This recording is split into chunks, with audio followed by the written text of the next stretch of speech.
In my first sermon, I was speaking about the importance of sadaqah, charity. And I quoted several hadiths from the Prophet ﷺ and our beloved Imams that charity is not confined within a monetary form. It doesn't have to be cash. Obviously, the best charity is to give cash to the poor. And by the way, when we speak about the poor,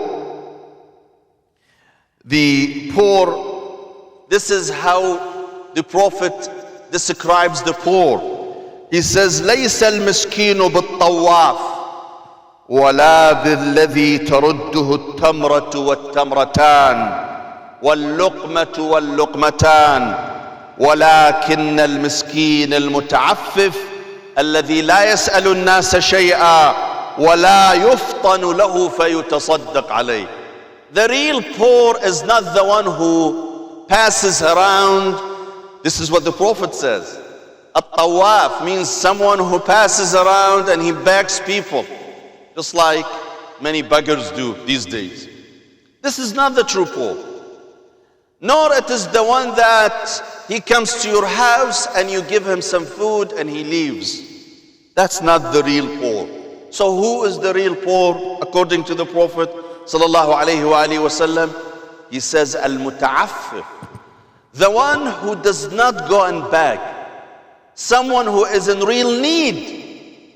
But his haya, his shame, his morality would stop him from begging from people.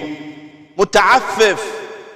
He would rather be poor and needy and not share his poverty with other people. In one description, Allah subhanahu wa ta'ala describes from poor. He says, يَحْسَبُهُمُ الْجَاهِلِ أَغْنِيَاءَ مِنَ التَّعَفُّفِ. Because of their morality, their shyness, their sense of dignity, some people see them, the poor, and they think they are wealthy. They don't let you know what is going on because of the sense of dignity that they enjoy. So the true poor is not the one who would pass around on people begging them for cash. He says it is the one who is really in need, but he would not tell people about his need. He would not go and beg. Rather, he is patient. He endures poverty without telling people about what he is going through. That's the real poor that you need to help. This is the person you need to reach out to. You don't have to wait for someone to come and beg, because who knows, maybe those who beg are not poor even. Who knows? I read in the newspaper that a beggar died in a Muslim country. I'm not going to mention what country. A beggar who used to beg, who died, and then the government found in his account there are $450,000. So he was begging. It became a career for this beggar to beg. But he had $450,000 from begging in his account. Is this poor? Not every beggar is a poor. But there could be people who are really poor, but they don't tell you. They don't beg. They don't come and tell people about their misery because they have a sense of dignity. So obviously giving charity, giving sadaqah is a true sadaqah. It's a true charity. Giving cash, I mean. But the Prophet says that not only giving money and cash is charity. There are people who cannot give cash, but then they could do other charity, other form of charity. And one of them is to visit the patient in hospitals. One is to help other people. Then the Prophet says every good deed you do in your life, it is a charity. Not only that, the Prophet ﷺ says there is another form of charity that we can do.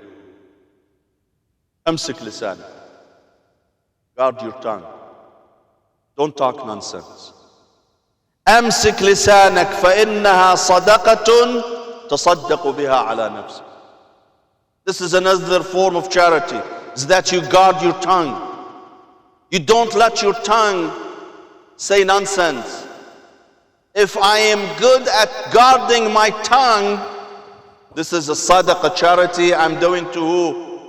To myself, not to the poor. This is a sadaqah I'm doing to myself when I am good at guarding my tongue. When I guard my tongue from ghiba, backbiting, kadhib, lying, buhtan, accusation. This is another form of sadaqah. When I guard my own tongue and make sure that my tongue does not indulge in sinning, in violating people's dignity, then that's another form of charity that I will do to myself. This is a sadaqah I'm doing to myself. Then the Prophet ﷺ says, not only that, not only guarding your tongue, tarku sharri sadaqah, avoiding shar, evil, not committing any form of evil is a sadaqah. Some people are programmed to do nothing but evil. From the minute they wake up till the minute they go to bed at night, all they do evil. Backbiting, ghiba, accusation, sinning, hurting this person, hurting that person. The Prophet says, when you decide to avoid any kind of evil, avoid any kind of harm to other people, it is indeed a form of sadaqah. It is a form of charity. Look, my dear brothers and sisters, this is how great our religion is. That by planning not to hurt other people, you are doing sadaqah. This is the true religion of Allah, that tells people that when you focus on helping others, on becoming a constructive member of the community, not a destructive member of the community, you are doing a charity, a great charity. This is the real Islam. Today, we see people killing other innocent people, killing other people in the name of Allah. They think they are doing charity. Indeed, the true charity is not to kill, is not to hurt other people, is not to harm other people. The Imam Ali ibn Abi Talib alayhi salam, in one of his speeches, he says, when you walk in the street and you see ant, namil, be careful, watch out. Don't step on them. This is a form of charity. By not stepping on the ant, because the ants are a creature of Allah subhanahu wa ta'ala. Allah created them. And they do tasbih. They praise Allah. And by the way, an ant, namla, could be much better than some people. How? Some people do commit sins. They do haram. They do murder. They do all kind of mischief. But an ant would not. An ant would not hurt anyone. Have you seen any ant hurting any person? No. It's busy doing its job, feeding its folk, helping its family. An ant does not engage in any destructive act. No animal indeed in this world is engaged in any destructive act. The only being, the only creature that sometimes engages in destructive act is the humans. It's the humans. It's the humans. It is the humans who plan for evil. Animals don't.